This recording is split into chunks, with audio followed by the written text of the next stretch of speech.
ka na ikay mawiwili. So mga par, matapos nga po mabigo ang ating kababayan na si Prince Albert Pagara sa naging laban nito kay Osmonob, kung saan mga idol, nagsalita na po si Pagara sa tunay na dahilan kung bakit siya natalo sa bakbakan. Ano yung mga idol? Ginawa naman daw nito lahat ng kanyang makakaya sa bakbakan, pero wala daw talaga siya mga idol magawa sa kalaban. Sobrang mabilis daw talaga ang kamay ni Osmonob bumato ng suntok. Pinatunayan daw talaga nito mga idol na isa itong Olympian. Kayang-kaya naman daw mga idol ni Pagara na tanggapin ang suntok ng kanyang kalaban. Sakto lang daw ang kalakasan nito mga idol, pero sobrang bilis daw talaga ito bumato ng suntok. Ito daw talaga ang nagpahirap sa kanya. Hindi niya daw kasi mga idol mailagan ang mga ilang suntok na tumatama sa kanya, at hindi niya daw makita ang ibang suntok mga idol na bigla lamang tumatama sa kanyang tagiliran at muka. Bagamat kahit natalo man mga idol si Pagara sa kanyang title fight, pinangako naman ito mga idol sa kanyang mga supporters at sa mga Pinoy boxing fans na magbabalik daw siya na malakas sa kanyang next fight. Magpapahinga lang daw siya mga idol ng ilang araw. Magbabalik daw siya agad sa training.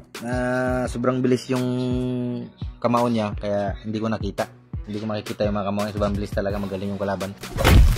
Sa kabilang banda naman mga idol, nung nakaraang linggo lang nga po na hindi pa dumating at mag-umpisa ng training ang ating pambansang kamao Manny Pacquiao, isinabi na ng kanyang dating kinalaban na si Chris Algieri na imposible daw talaga manalo si Pacman sa potensyal na bakbakan nito kontra kay Mario Barrios para sa WBC title fight. At isa lang ang pangunahing rason ni Algieri dito mga idol, dahil sobrang tanda na daw ni Pacman para sumabak pa sa ganitong edad sa bakbakan sa ring. Subalit nang nakita niya daw mga idol ang galawan ni Pacman ngayon sa kanyang training, tila bago na yata ang isip ni Algieri mga idol, at meron na itong kunting paniniwala na posible manalo si Pacman sa bakbakan nito kay Barrios. Sa galaw daw kasi ngayon ni Pacman sa kanyang training, tila wala daw pinagbago mga idol nung huling laban nito kontra kay Ugas. Mabilis pa rin daw ang kamay at paa ni Pacman, pero hindi naman daw ibig sabihin nito mga idol na the same pa rin si Pacman dati nung huling tungtong nito sa ibabaw ng ring. Expected daw natin mga idol na humina ito dahil matagal na panahon na hindi siya nakalaban, pero magalit man daw ang mga boxing fans kay Algieri mga idol. Basta malakas daw ang kutob nito na merong laban si Pacman kay Barrios. Hindi daw imposible na maging kampiyon ulit ito sa boxing sports. Dagdag pa ni Algieri, tandaan po daw natin na hindi isang ordinaryong boxer si Pacman. Mataas daw ang level nito sa ganitong sports. Kaya tinawag daw ito na icon dahil isa itong alamat, at saksi daw si Algieri sa bagsik na meron si Pacman dahil sa kadami-dami daw ng kinalaban nito na malalakas na fighter sa kanyang karera. Kay Pacman niya lang daw talaga naramdaman mga idol ang level na wala sa iba nitong kinalaban. Kaya palagi nito sinasabi sa kanyang interview mga boss na si Pacman daw talaga ang pinaka-the best na fighter hanggang sa ngayon na kanyang nakilala at nakapalitan ng suntok sa ibabaw ng boxing ring. Kaya para kay Algieri mga idol, hindi na daw talaga ito magugulat sa buwan ng July kung papatunayan ulit ni Pacman sa lahat kung bakit isa itong legend sa sports ng boxing.